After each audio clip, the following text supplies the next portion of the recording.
Complexities like the overheads given by some of the protocols. Example, the ATM protocol has an inbuilt penalty like value called as a cell tax.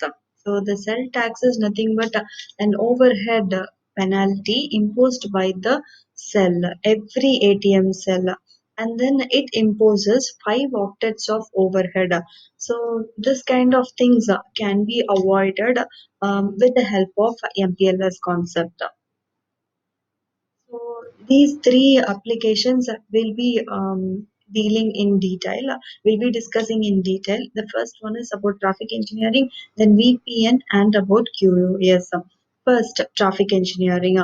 So we all know that MPLS gives a labels which path to reach the destination. So by that way, there is a deterministic path available, and it has been routed hop by hop. So that is the main important feature. It's the hop by hop value.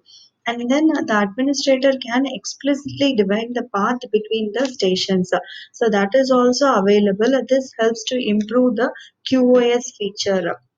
Otherwise, they can even have the traffic follow a specified path to reduce the traffic load.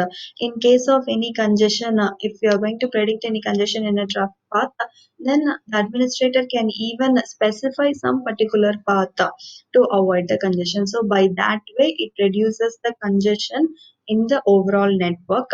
And even the administrator can also define few policies for forwarding the frames rather than depending upon the dynamic routing protocols.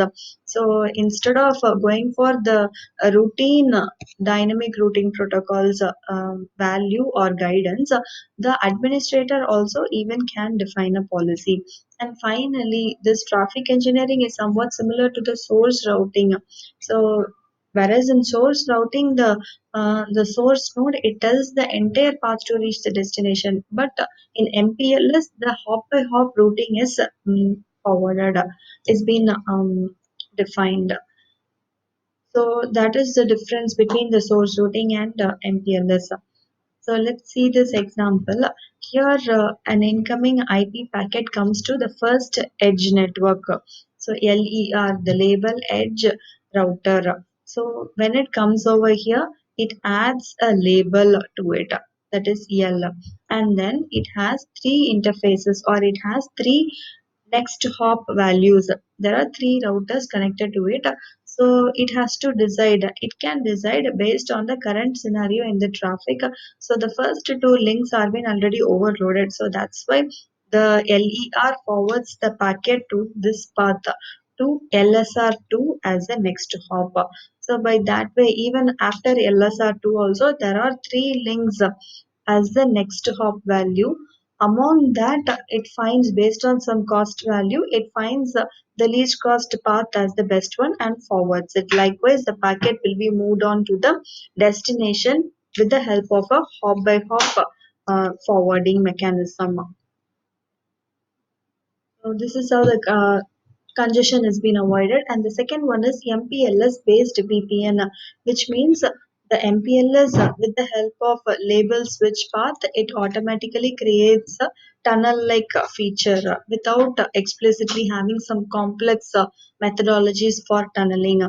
But this is the basic concept is same as an ATM transparent LAN. What is meant by ATM transparent LAN? It is a service from a carrier giving together or remote Ethernet networks.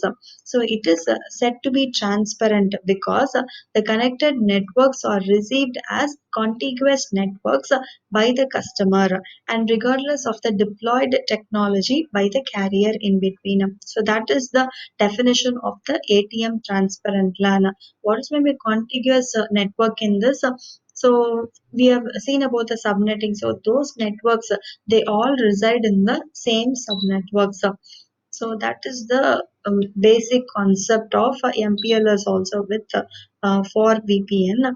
But here the labeling plays a major role instead of IP address.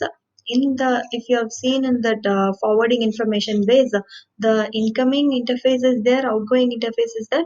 Along with that, the label plays a major role in it. So that's the difference.